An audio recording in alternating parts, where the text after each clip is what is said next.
تحياتي من نودي وأسماء، وأنا أسماء. قبل ما نبدأ وصفتنا النهاردة، لو بتحبوا الأكل البسيط والصحي والمليان نكهات، ما تنسوش تشتركوا في القناة وتعملوا إعجاب للفيديو علشان يوصل لعدد أكبر. النهاردة جايبة لكم وصفة من السلطات اللي بحبها جدا، سلطة الفاصوليا البيضاء وهي الخضار.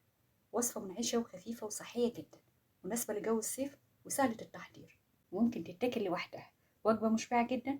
فيلا نبدأ الوصفة.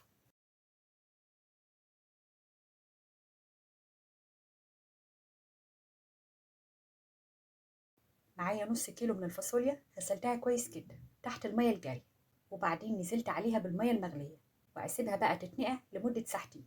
ده بيخلي التسوية أسرع وأسهل وكمان أنجح. بعد ما نقعتها هتلاقوا الفاصوليا بتنفش وتكبر، وده بيخليها تستوي أسرع وأفضل. صفيتها من مية النقع، وبعدين هسلقها في مية هظبط ملحها.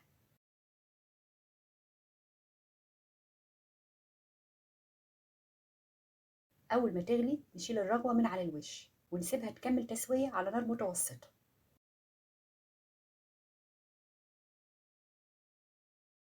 بعد ما الفاصوليا استوت صفيتها من مية النقع، وبدأت أحضر الخضار اللي هضيفه على السلطة.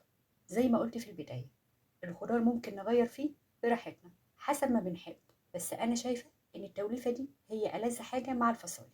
طماطم وفلفل أخضر وكمان ألوان وكزبرة خضراء.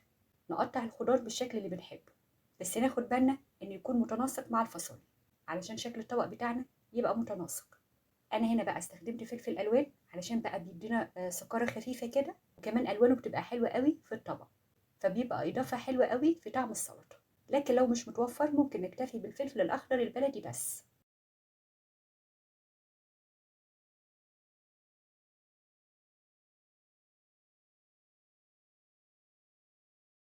في بوله واسعه نضيف الفاصوليا المسلوقه وعليها كل الخضار اللي حضرناه، ونقلب كل المكونات مع بعضها بهدوء علشان الفاصوليا تفضل سليمه ونحافظ على شكلها.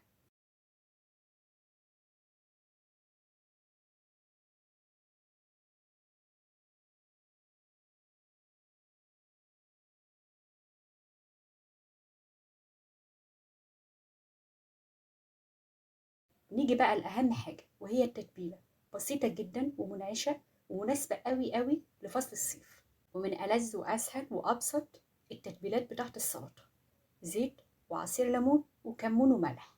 نضيف بقى المكونات كلها ونقلبها كويس مع بعضها.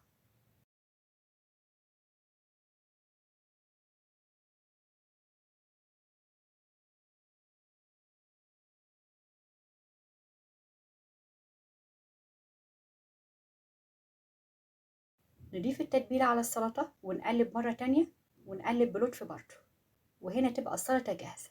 لونها مبهج وطعمها لذيذ ومشبعة جدا، لدرجة إنها ممكن تتاكل كوجبة لوحدها.